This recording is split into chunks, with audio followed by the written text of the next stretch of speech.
Although I talk a lot about avoidant behavior and the psychology and the neurology and why it happens and how it shows up and how it hurts relationships, I also want to talk about something that rarely gets discussed, and that's the good side of fearful avoidance. Because avoidant people aren't cold, heartless, or just incapable of love. And when you actually understand them, when they feel safe enough to trust you, they can become some of the most joyful, present, and fun partners you'll ever have. But you never really get to that stage if you're too anxious or you're not patient. When an avoidant feels understood, something shifts, okay? They're different. They stop feeling like they have to perform. They stop feeling like they have to be on all the time.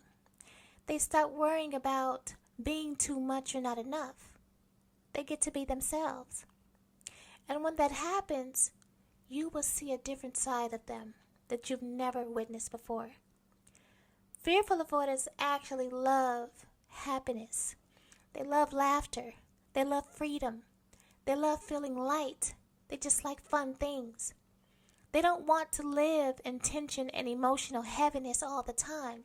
So to keep life feeling manageable, many of them lean into adventure, play, enjoyment. And although this might be their coping adventurous side to minimize the stress, this is also who they are.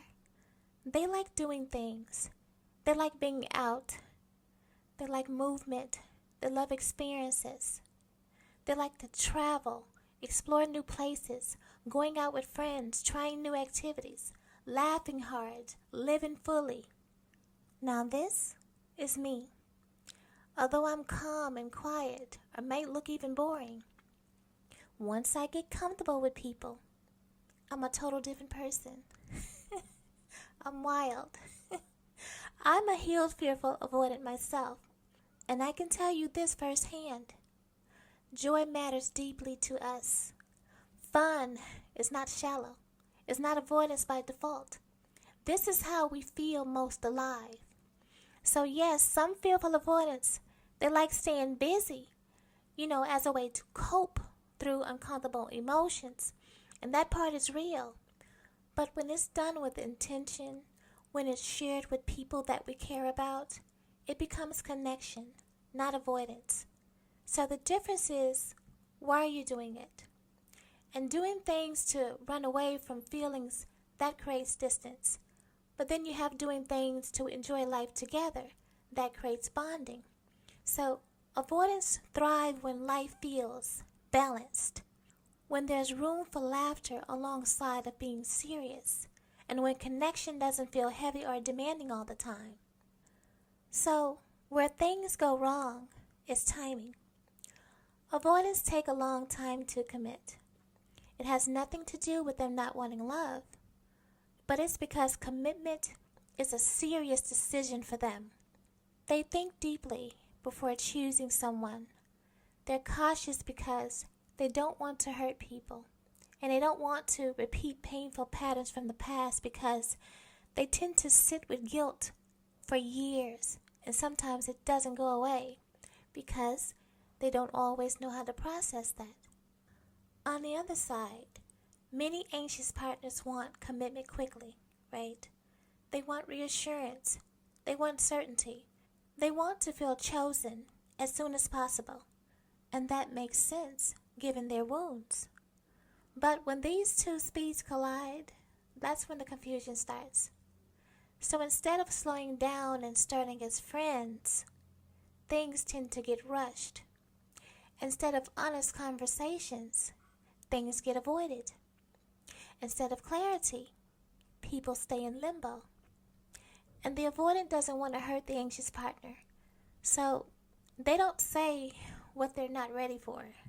They tend to hold it in and hold back until they're sure. And the anxious partner senses the hesitation and tries harder.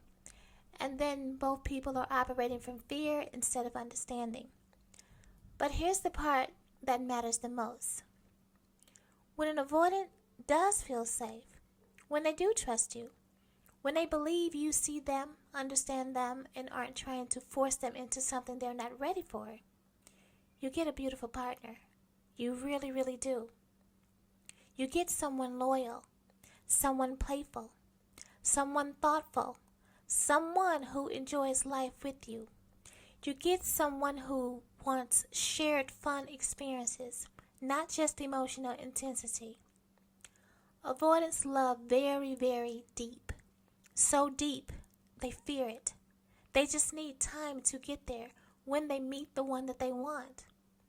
And when they do, the relationship feels lighter, freer, and more genuine than most expect.